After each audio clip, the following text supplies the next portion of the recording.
안녕하세요. 판례로 만나는 정치관계법, 판정법 진행의 최영일입니다. 자, 이제 무르익어가고 있습니다. 머리에 그동안 든 게 굉장히 많은 것 같은데요. 다 모두 이 세 분 덕입니다. 판정법의 김 과장, 김정은 변호사님 나오셨습니다. 안녕하십니까, 김정은입니다. 그리고 또 설명드려야죠. 서울시 선거관리위원회 행정과장을 맡고 계시기 때문에 김 과장 별명이 됐고요. 그리고 이제 김허허라고 해야 될까요? 네, 늘 허허 이 웃음이 매력 깊으신 바로 이제 검사 출신 김영민 변호사님 함께해 주셨습니다. 안녕하세요, 김영민입니다. 네, 그리고 이 판정법의 매력 포인트죠. 오늘도 스카프가 굉장히 멋지신 서울신문의 허백윤 기자 나오셨습니다. 안녕하세요. 네, 안녕하세요. 자, 세 분만 있으면 판정법 든든합니다.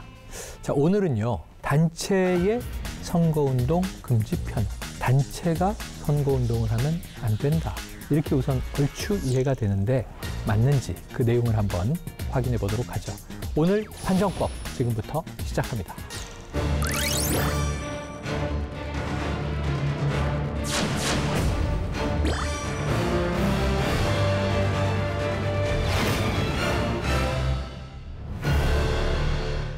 우리가 사실 선거는 민주주의의 축제 아니겠습니까? 그러니까 선거운동을 지지하는 후보를 위해서 열심히 적극적으로 참여하는 건 참 좋은 일인데요. 그런데 이 단체가 선거운동을 하면 불법이 된다. 자, 어떤 경우입니까? 네, 선거에 있어서는 다양한 사람 또는 단체도 자유롭게 의사표현을 해서 합리적인 그 유권자의 의사결정을 돕도록 하면 당연히 좋겠죠. 네. 그런데 그렇게 놔둬서는 안 되는 공간, 안 되는 영역, 그 영역을 이제 여기서 특별히 규정을 해놓은 겁니다. 그 국가, 지방, 자치단체, 향후의 정치인의 이런 단체들이 그 단체의 명의로 또는 그 단체의 대표자 명의로 선거운동을 하면 안 된다. 그 개인의 자유의사가 왜곡되면 안 된다. 뭐 이런 측면에서 규율을 하고 있는 것이고, 또 하나는 후보자 선거운동을 위해서 사조직을 만드는 것도 안 된다. 너무 과열 선거가 될 수도 있고 공정한 경쟁을 오히려 해할 수 있는 측면도 있기 때문에 규제를 하고 있는 겁니다. 네, 뉴스를 통해서 자주 접하게 되는 것 중에 또 하나가 말씀하신 사조직입니다. 어쨌든 이런 정치 사조직 의외로 좀 많지 않나요? 네, 많습니다. 대선 후보들을 비롯해서 유력 정치인이 되면은 이제 사조직이 만들어지기 마련인데요. 1980년대에는 그동안은 정치인들이 주도해서 이제 스스로 조직을 만들었다고 합니다. 근데 이게 이제 2000년대부터는 자발적으로 모인 팬클럽 같은 이제 지지 모임이 이제 커지기 시작했고요. 뭐 대통령이 되신 분들은 다 뭐 팬클럽이 있습니다. 근데 이것도 사실은 선거법으로는 허용되지 않는 사조직에 해당이 되는데 조금 애매한 것이, 그러니까 과거에 정치인이 주도한 게 아니고 이거는 자발적으로 특정 정치인을 지지하는 사람들이 모인 거기 때문에 약간 판단하기가 애매한 경우들이 많습니다. 네. 여기에 대해서 저 아주 시적인 표현이 악어와 악어새다. 정치인이 있으면 사조직이 있게 마련이다. 이런 표현들 언론에서 많이 쓰잖아요. 이 연결고리를 이렇게 끊지 못하는 이유 뭡니까? 뭐 너무나 좋은 조직 아닙니까? 이렇게 큰 공을 들이지 않고 노력을, 그러니까 가성비가 좋은 조직이라고 하면 되려나요? 네. 자발성도 있고. 네, 왜냐면은 그냥 제가 뭘 해도, 정치인이 뭘 해도 좋아하시니까. 잘한다 하니까. 네. 그러니까 일단은 영향력을 미치기에 너무나 손쉽고, 그다음에 그 범위도 확장력이 있고. 그러니까 정치인 입장에서도 사조직의 선거운동이 금지되는 걸 알지만 그 사람들이 자발적으로 모인 거기 때문에 거기에 개입해서 해체하시오 이렇게 할 수도 없으니까 그냥 형식적인 방치를 하고 있죠. 요즘에 흔히 이제 바 현상 이렇게 부르는데, 이 정치인이 이유가 있든 이유가 없든 너무 좋아요. 그래서 내 돈 들이고 내 시간, 내 에너지 들여서 그분을 막 지지하는 활동을 해요. 그런데 문제는 요거를 조금 벗어나서 적극적으로 정치인이 물밑으로 주도적으로 자신의 사조직을 만드는 경우, 사실 인기 있는 사람에게 대중이 모이는 거는 집에 돌아가서 생업에 종사하시오. 그래도 아닙니다, 의원님. 끝까지 따라다니겠습니다. 뭐 어떻게 하겠어요. 근데 그게 아니고 조직을 스스로의 어떤 비용과 노력을 우회적으로 투하해서 만드는 경우는 좀 이게 악의적이라고 볼 수 있지 않겠습니까? 근데 두 가지 경우가 다 공존하고 있겠죠, 현실에는? 그렇겠죠? 네, 그렇습니다. 네. 동의를 해주세요. 네. 자, 그래서 이 단체 선거운동 금지 조항을 이야기할 때 이 대목은 한번 꼭 짚어야겠다 생각을 했었는데요. 선거 때 등장하는 낙천운동이라는 게 있죠. 어떤 사례가 있습니까? 아마 기억을 하실지 모르겠는데 낙천 운동이 처음 시작된 게 새천년이 시작된 2000년 총선 때 총선 시민연대라고 그 시민사회단체가 연대를 구성을 했었습니다. 낙천 운동이라는 것은 그 문자 그대로 공천을 못 받게 떨어뜨리게 하기 위한 거고, 낙선 운동은 선거에서 당선을 못하게 떨어뜨리는 걸 낙선 운동이라고 하는데요.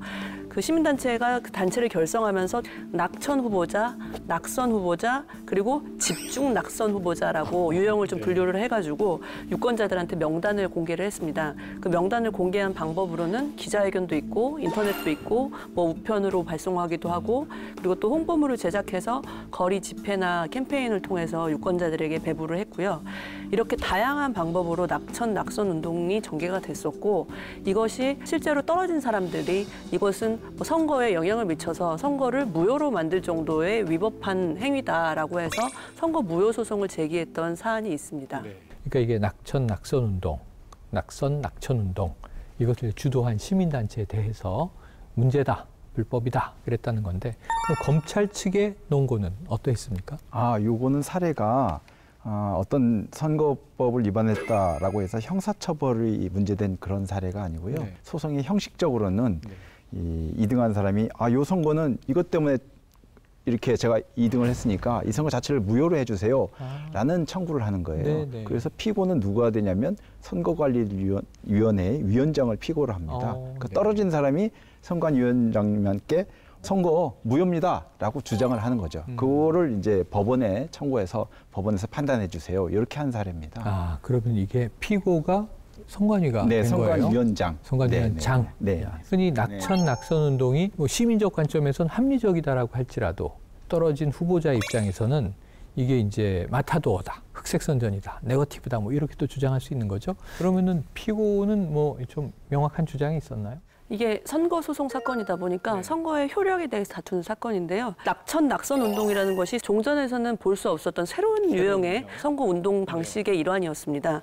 그래서 과거에는 투표 참여 운동에 머물던 것이 좀 앞서 진일보돼서 좀 더 그 공격적이고 적극적인 형태로 그 유권자들의 의사를 좀 이렇게 수렴할 수 있게끔 어떤 후보자에 대해서 낙천을 해달라, 뭐 이런 식의 어떤 그 시민사회 운동이 벌어진 것인데요. 총선 시민연대에서는 본인들이 실정법 위반인 거를 알았습니다. 그래서 그렇게 선거소송을 진행을 했고, 당시의 분위기에 비추어 봤을 때 국민들의 전폭적인 지지를 받았습니다. 왜냐하면 국민들 입장에서는 심판 대상자라고 불리우는 어떤 그런 사람들한테 공천을 준다는 정당의 어떤 공천행위에 대해서 약간의 좀 그런 거부감이 있었기 때문에 누군가가 나서서, 그것도 시민사회단체에서 나서서 이렇게 액션을 취한다는 거에 대해서 일종의 약간 통쾌함을 느꼈기 때문에 당시에는 전폭적 지지를 받은 그런 분위기가 있었습니다. 자, 불법임에도 불구하고, 불법임을 알고 이 운동을 전개했음에도 불구하고 여론의 지지가 있었기 때문에 진행은 됐지만 어쨌든 이제 이 법적 판단의 대상이 이제 된 거죠. 그 당시 분위기가 저도 기억이 나긴 해요. 예를 들면 뭐 기호 몇 번 후보가 어느 지역에서 나오면 인물도 보지 않고 막대기를 꽂아도 당선된다, 뭐 이런 얘기를 하던 때니까 이런 과거의 좀 공천 행태에 대해서 국민들은 이제 분노감이 있었고 좀 신선한 선거를 원하는 바람이 있었다라고 볼 수 있지만, 오늘은 우리는 법을 이야기하는 자리니까 판결은 어떻게 됐나요? 이 사건에서 법원의 판결의 내용이 참 아주 정치합니다. 기자회견이나 인터넷 등을 통해서 선정을 할 때 그 선정 사유를 설명을 하고 함께 공개를 한다. 이를 언론에 보도대로 한다. 이런 정도는 그것 자체까지만은 허용이 된다. 그게 뭐 특별히 후보자를 비방하는 내용이거나 그렇지 않다면 거기까지는 위법하지 않다. 이렇게 봤어요.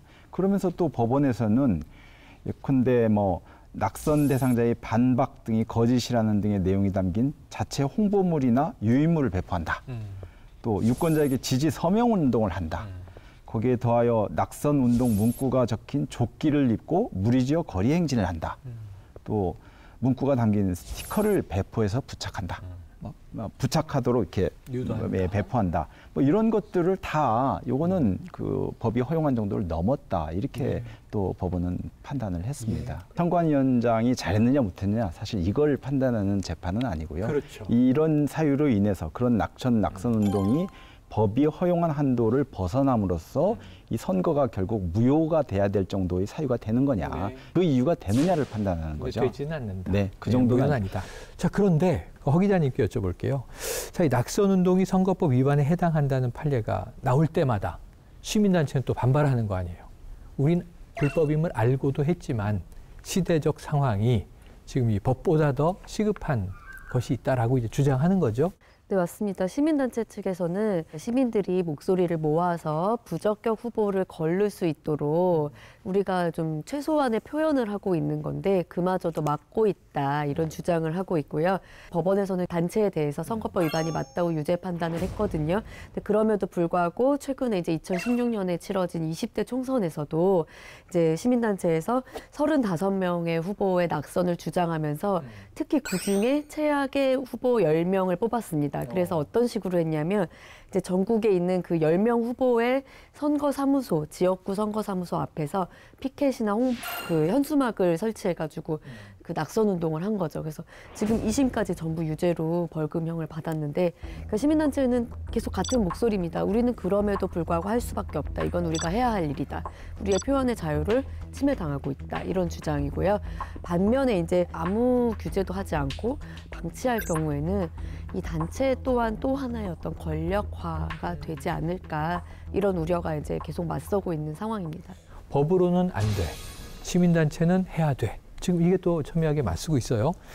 자, 이 지금 시점에서 시민단체의 낙선운동 관련해서 매우 좀 독특한 판례가 하나 있다 그러던데 김 변호사님 좀 소개해 주시죠. 네, 이거는 독특하게도 민사소송입니다. 아, 그래요? 이 떨어진 사람이 이것 때문에 떨어졌으니까 내가 지금 정신적으로 피해가 너무 크다. 네. 그러니까 위자료 달라. 돈 달라는. 선거 비용도 손해를 봤을 것이고. 일종의 이제 손해배상 소송인데 네, 특이하네요. 이런 소송에서 우리 법원이 어떤 사람이 이제 선거에 출마할 때는 서로 공정하게 경쟁해서 이제 자기가 뭐 유권자의 선택을 받든 못 받든 이렇게 하는 것인데, 그런 기대를 가지고 출마를 하는 것인데, 유독 그 어떤 단체가 나서서 낙선 운동이라는 것을 통해서 그 공정한 경쟁 구도를 깨트리는 거 아니냐. 그럼으로써 자기가 정당한 이 선거의 과정에서 정당하게 대우받을 이런 기대, 이런 것이 깨지는 거 아니냐. 그러니까 그런 기대를 깬 부분에 대해서 위자료를 지급해야 될 의무가 있다. 돈을 물어주라. 그래요. 이런 판결을 한 그럼 경우가 이것은 있어요. 네. 그 민사에서 상대 피고가 또 있잖아요. 그렇죠. 돈을 내라는 단체. 쪽은 단체. 예, 단체한테 당신네 단체가 이런 것을 함으로써 내가 이런 피해를 보았으니 손해를 배상해 주시오. 뭐 이런 거죠. 자, 이게 흥미로운 판례가 아닐 수 없습니다. 한편으로 생각하면 이 단체 선거운동이 선거 자체에 끼치는 영향이 이제 만만치 않구나 하는 생각도 하게 되는데, 이게 분명히 제가 지금 생각하기에는 위법 여부를 또 떠나서 긍정적이고 필요한 측면도 있고 분명히 또 문제가 되는 측면도 있고 그래요. 합법적으로 이런 운동이 벌어질 수 있는 그런 경계선은 어디까지인가, 이런 것도 궁금해지는데 어쨌든 이 영향력은 지금 굉장히 커진 거죠. 혹시 기억하실지 모르겠지만 이때 당시에 거리에서 이 선거 시즌하고 맞물려서 유행했던 게 테크노 여전사 이정현 가수 아시죠? 예. 당시에 딱 들불처럼 분졌던 유행가가 바꿔였습니다. 기억나네요. 와, 반, 뭐 이런 게 근데 바꿔. 이제 당시에 그 총선연대가 집회를 갈 때나 차량 가두행진을 할 때나 그걸 그 바꿔를 틀면서 주제가처럼 썼거든요. 그러니까 이제 그 당시에는 소위 말하는 그 길보드 차트라고 아시죠? 그 카세트 테이프 카세트 시절이군요. 테이프를 길거리에서 틀어주던 그 당시에 그런 어떤 거리의 분위기에도 그 노래가 울려 퍼지기도 했었고요. 뭐 어떻게 보면은 총선 시민연대가 좀 뭐 선구자적인 역할을 한 셈이라고 볼 수도 있는데, 그렇게 이제 국민적 분위기가 형성이 되다 보니까 국회에서도 불법인 거는 알지만 어느 정도까지는 허용을 해줘야 되지 않겠냐라고 해서 국회에서 서둘러서 이제 법률을 개정을 했습니다. 그래서 그 원래 단체 선거 운동이라는 것이 과거에는 노동단체만 그 법률로서 그 선거운동이 가능을 했었는데, 이제 일반 시민단체도 선거운동이 가능해지게끔 이제 그 선거법이 개정이 됐고, 공천에 대해서 의견을 개진하는 부분, 공천에 대해서 지지 반대 의견을 표시하는 것은 아예 선거운동이 아니다. 선거운동이 아니기 때문에 뭐 누구나 할 수 있도록 그렇게 이제 법이 바뀌었고, 다만 실질적 효과는 없었던 이유가 뭐 인쇄물을 나눠주거나 길에서 뭐를 하거나 뭐 거리 캠페인을 하거나 이런 부분들. 그러니까 내용은 풀어졌지만 움직일 수 있는 손발은 여전히 묶여 있어서 실질적으로 그 규제의 해소 측면에서는 조금 아쉬움이 남아 있었고 현재에도 그런 것은 허용되지 않고 있습니다. 좀 김 과장님이 선관위 직원이시잖아요. 근데 전 총선 반대 연대의 활동가인 줄 알았어요. 지금 굉장히 아쉬워하면서. 자, 결국은 효과는 미미했다. 아직도 그 이제 법적 분쟁과 충돌은 계속 이어지고 앞으로도 좀 이어질 것으로 보여지는데. 자, 이번에 이제 다른 판례로 한번 넘어가 보겠습니다. 자, 인터넷에 어떤 결의문을 게재해서 문제가 됐다. 김 과장님, 어떤 판례가 있었습니까? 유형은 이제 인터넷에 게시한 유형이긴 하지만 여기서 포커스는 그 단체이기 때문에 과연 이 선거운동을 할 수 있는 단체이냐 아니냐에 관련된 내용인데요. 선거법에서는 우리가 지난 시간에 다루은 것처럼 공무원 개인의 선거운동에 대해서도 금지를 하고 있지만 구성원의 과반수 이상이 선거운동 할 수 없는 사람으로 이루어진 단체의 경우에는 선거운동을 할 수 없도록 지금 규정을 하고 있는데 그 당시에 판례가 어떤 판례가 있었냐면 지금은 뭐 없어진 정당이니까 편하게 말씀을 드리면 전국 공무원 노동조합이 당시에 그 있었던 민주노동당을 이제 지지한다라고 예 그래서 이 전국 공무원 노동조합에서 그 찬반 투표를 거쳐서 결과를 얻어냈고 그 결의문을 이제 만들어가지고 결의문을 채택해서 홈페이지에다 게시했고 그리고 그 사안에 대해서 유권자들 앞에서 기자회견을 했던 사안이 있습니다. 맥락은 좀 이해가 돼요. 어쨌든 공무원 노조지만 우리는 노동조합이니까 그럼 노동자 정당을 지지하겠다 이런 입장을 표방했던 건데 그럼 이게 법적으로는요 어떤 그 판례로 기소가 된 건가요? 판결문에 나온 내용으로 보건데 이제 이 사건에서 그 피고인 측에서 전공노 측에서 주장한 바는 이게 조합의 내부적인 활동이다. 대의원대에서 내부적으로 뭐 무슨 얘기를 하든 무슨 결의를 하든 자기네 보는 홈페이지에 무슨 내용을 게재하든 우리끼리 얘기인데 이게 왜 법의 잣대로 재단되어야 하는 것이냐 이런 주장을 한 것으로 보여요. 대외적으로 공표하거나 그런 것이 아니다. 조합의 순수한 내부 활동의 차원에서 간 것이다. 그래서 검찰에서는 아마도 그 대의원 대회라는 것이 왜 열렸느냐. 뭐 대의원 대회 열려면 누구랑 누구 만나서 개최하려는 사람이 이번에 무슨 안건이 있으니까 왜 열자든가 뭐 이런 걸 만나서 얘기도 했을 것이고 이메일도 주고받았을 것이고 뭐 이런 게 있을 거 아닙니까? 그런 부분을 광범위하게 조사를 해서 이 대의원 대회를 한 계기 자체가 여기 만나서 조합 내부 발전을 논의하자는 것이 아니고 이번에 우리 어느 정당을 지지하고 이런 내용으로 우리 결의를 한번 해보자. 이런 계기 자체가 거기에 있었다라고 보는 것이고 그런 이제 자료를 입수했을 것이고 그다음에 그 결의 내용을 이제 또 공표하는 방법, 외부에 표시하는 방법도 결의 내용을 조합원들만 알면 되면 사실은 조합원들한테 메일을 보내는 방법도 있거든요. 그런데 홈페이지에 게재했고 그 내용이 또 그러하고 그렇기 때문에 이거는 조합 내부의 의사결정 내지는 내부의 조합 활동 이거는 보기 어렵다라고 이제 검찰에서는 보고 기소를 한 거죠. 기소가 된 겁니다. 자, 그럼 이런 상황에서 그럼 반박하는 피고인 측의 논리가 있었을 거 아니에요? 어떻게 보면은 검찰에서 주장한 내용에 반대로 다 해석을 하면 되겠죠. 이것이 어떤 적극적인 선거운동이 아니라 내부적인 의사결정 과정의 일환인 내부 활동이다. 그리고 두 번째로 인쇄물을 배부한 것이 거기서는 그 인터넷 게시물, 인터넷 홈페이지에 게시했기 때문에 인쇄물을 배부한 것에 해당하지 않는다라고 주장을 했고 또 세 번째로는 이 지지선언하는 행위가 무슨 선거운동이냐. 라고 주장을 했었고요. 법원에서는 결과적으로 검찰의 의견을 들어줬습니다.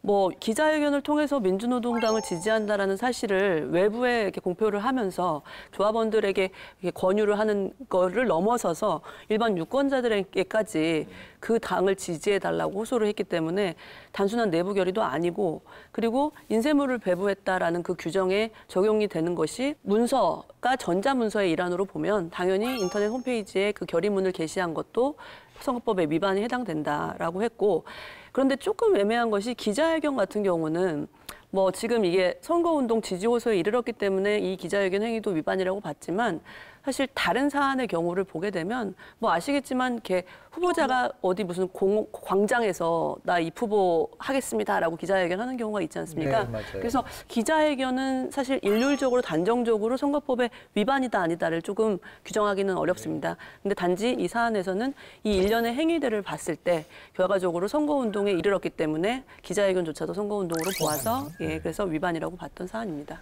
그래요. 자, 이 같은 공무원 단체들의 중립성 여부, 이 참 지난번에도 했고 지지난번에도 얘기했는데 지금도 이거는 계속 논란이 되고 있는 거죠, 허 기자님? 네네. 특히 이제 말씀하신 대로 전국 공무원 노조하고 이제 교직원 단체인 전국 교직원 노동조합 두 단체가 대표적으로 이제 늘 정치적 중립 의무 위반 논란이 생기는 단체였고 실제로도 이제 오랜 시간 동안 인정받지 못해서 법의 노조를 구성을 했고요. 그다음에 법의 노조임에도 불구하고 활동을 했다는 혐의로 이제 뭐 이렇게 직에서 물러났던 경우도 있고 그거에 대한 소송도 계속됐었고 뭐 여러 가지 논란이 있었습니다. 네. 네. 현재 진행형인 대목들이 이제 존재하는군요. 그럼 이게 뭐 법이 바뀌든가 아니면 이들의 행동이 바뀌든가 해야 될 텐데 그렇지 않으면 이제 평행선일 것 같고요. 자, 이 중립을 지켜야 하는 공무원 단체. 제가 지금 이 표현을 쓰면서 이건 법적으로는 명확한 어딩이죠. 공무원 단체는 중립을, 정치적 중립을 지켜야 한다. 이게 계속 강조됐던 건데 자신들의 이제 이익과 목소리를 또 내기 위해서 특정 정치인을 이제 지지하는 사조직 이야기도 이제 우리가 지금 전개하고 있는데요. 그럼 이제 법인의 이 개념, 법인의 어떤 책임, 법인의 목적, 또 법인은 대표자가 존재하지 않습니까? 실제로 의사결정을 하고 행위를 하는 이런 부분에서 법인의 대표인데 개인적으로 정치 활동을 해요. 선거 활동을 해요.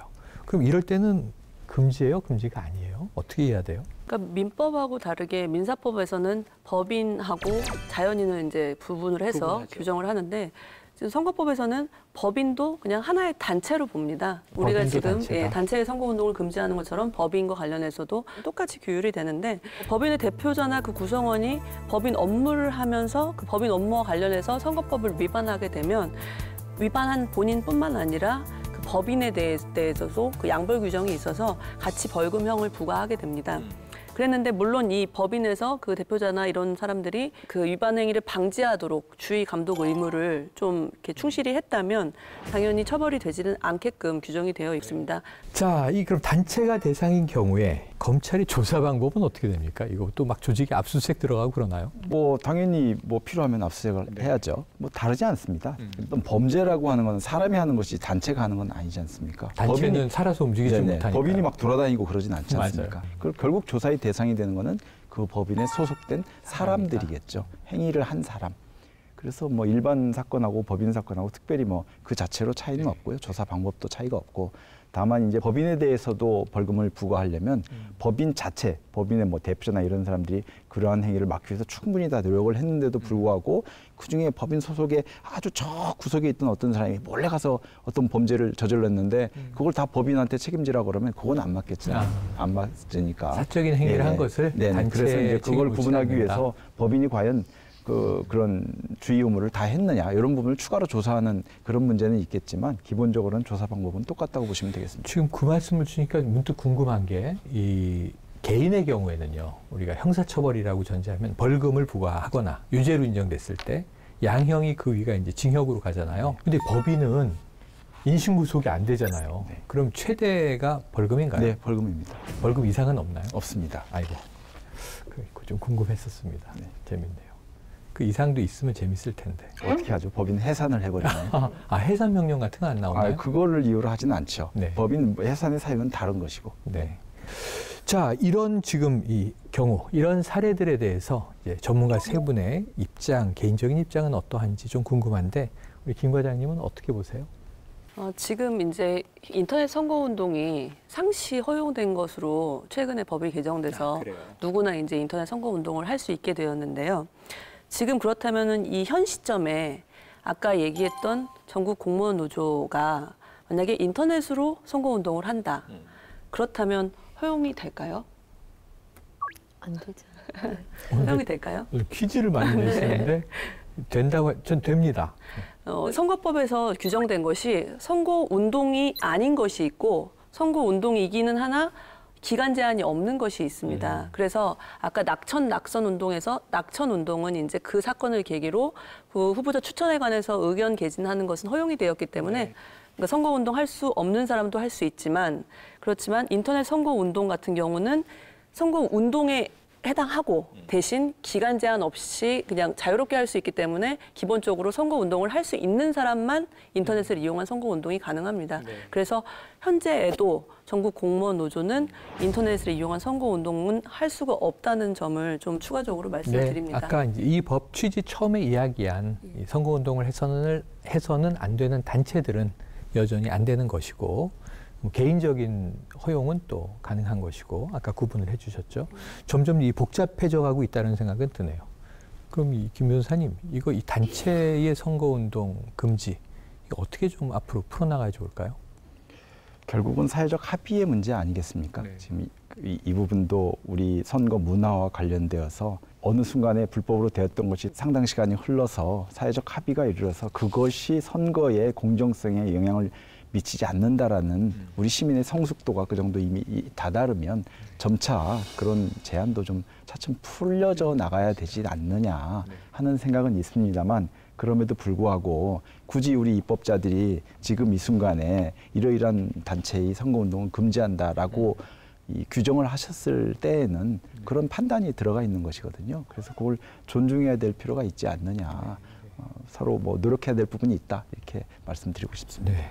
허 기자님은 어떤 입장이세요? 네, 정치인들한테 그 단체가 갖는 힘이 우리가 보는 시각보다 사실은 더 크게 와닿는 것 같습니다. 왜냐하면 이제 저처럼 일반 유권자들은 그냥 멀리서 이렇게 지켜보고 또 혼자 마음속으로 누구 찍어야지 뭐 누구 잘 됐으면 좋겠다 이 정도로 그냥 혼자 조용히 표심을 드러내지 않고 살지만 이제 이 단체라는 거는 그때 자신들의 목소리를 바로 이제 직접적으로 정치인들한테 전달을 하죠.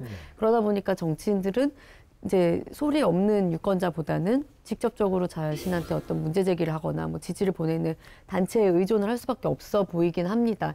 그렇지만 이제 이분들은 어쨌든 눈으로는 커 보이지만 더 보이지 않는 훨씬 더 많은 유권자들이 있다는 것을 정치인들이 좀 알았으면 좋겠습니다. 네, 알았으면 좋겠는데 제가 이렇게 뵙는 정치인분들은 참 그걸 너무 확인하고 싶어 하세요. 그러다 보니까 저렇게 이목을 끄는 것은 장기적으로 정치 활동에 좋지 않은데 하는 것도 이목을 끌 수 있으면 하시더라고요. 농담입니다만 오죽하면 정치인들은 자신의 부고를 빼고는 자기 이름이 신문에 나는 걸 너무 좋아한다. 뭐 이런 얘기를 이제 늘 하지 않습니까? 뭐 최근에는 또 안 그런 훌륭한 순수한 정치인들도 많이 늘고 계시고 앞으로 더 늘어날 거라고 보고요. 그건 이제 우리 시민의식이 더 성숙해지면 정치인들은 이제 정말 시민들의 판별력에 따라서 나가게 되겠죠. 자, 이 단체 문제는 전 쉽지가 않아 보여요. 오늘 다뤄보니까. 혹시 좀 끝으로 이 사안 관련해서 첨언하고 싶으신 거 있으십니까? 팬클럽이 선거운동을 할 수 없는 이유가 개인 간의 어떤 사적 모임, 사조직이다라고 보기 때문에 지금 선거법에서는 이거를 막고 있는 겁니다. 팬클럽에 대해서 사조직으로 보아서 이 규제를 풀어줄 것이냐, 규제를 계속 유지할 것이냐의 문제에 분명히 장단점이 있습니다. 장단점이 있는데 어떻게 보면은 그 유권자가 가장 적극적으로 자기의 의사를 표현하는, 정치적 의사를 표현하는 방식 중에 하나가 정치인 팬클럽이 아닐까 싶습니다. 그렇다고 보면 저 개인적인 사견임을 전제로 말씀을 드리면 그렇게 적극적으로 표현할 수 있는 의사 표시의 장을 이렇게 조금씩 점진적으로 열어주는 것도 나쁘지 않지 않겠냐. 왜냐하면 실제로 동원되는 어떤 사조직이나 사이비 팬클럽을 막을 수 있다는 안전장치만 있다면 조금씩 그 적극적으로 의사 표현을 하는 유권자들의 모임도 이렇게 전향적으로 풀어봐주는 것도 바람직하지 않나 생각합니다. 갑자기 그게 궁금해지네요. 지금 말씀드리면서 예를 들면 박정희 기념사업회. 그럼 지금은 이제 고인이고 역사 인물이지만 특정 인물 중심으로 기념 사업을 하는 거잖아요. 그분의 이제 업적을 기리겠다. 예를 들면 노무현 재단 존재하는데 최근에 뭐 유시민 작가가 또 이사장이 되지 않았습니까? 그럼 이런 조직들은 사조직은 아니잖아요. 그렇죠. 돌아가신 고인을 추모하는 뭐 재단 법인인 거죠. 예, 근데 그 재단 법인에서 이러한 활동들이 나아간다면 고인들의 유지를 받든 그 후속 정치인들에게 어떤 사조직의 그 유사 형태가 될 수는 있겠지만 지금 그 자체로는 문제가 되진 않겠죠. 그럼 정치적인 입장 표명도 큰 문제는 없다. 뭐 그럴 수 있다고 볼 수도 있겠죠. 네, 네, 알겠습니다. 자, 이 악어와 악어새 얘기가 오늘 몇 번 등장했는데요. 저는 조금 이분들이 억울하다는 생각이 듭니다. 악어와 악어새가. 이분들의 관계는 이제 자연 이 생태계 속에서의 공생 관계인 것 같거든요. 악어는 이를 청소해서 좋고, 악어새는 손쉽게 먹이를 획득해서 좋고, 그래서 이렇게 공존, 공생 관계가 만들어졌는데, 이 정치인과 사조직의 관계는 그거보다는 더 많이 불순한 것 같아요. 단체는 자기 단체들의 이익을 취하기 위해서 특정인을 밀고, 특정인은 자신의 당성을 위해서 정말 불법적으로 이 어떤 조직을 동원하고, 이게 동원이라는 게 문제예요. 참여는 좋은 건데 동원은 지금 안 좋은 거란 말입니다. 이 경계를 우리가 잘 식별해서 시민들도 늘 감시를 하고, 하지만 또 옳은 것은 참여하고 나쁜 것은 차단하고, 그리고 이제 법적으로 이러한 것들이 잘 가려지고, 아까 말씀하신 대로 이건 지금 고착된 게 아니라 역동하는 문제인 것 같아요. 그래서 앞으로 더 합법의 공간을 열어줘야 하는 대목도 있고, 끝까지 이제 인정해서는 안 되는 또 영역이 존재하고 한 것 같습니다. 세 분의 고견과 함께 이 이야기의 남은 이야기들은 또 시청자 여러분이 한번 숙고해 보실 과제로 남겨드리면서 오늘 판정법 여기서 정리하겠습니다. 세 분 오늘도 고맙습니다.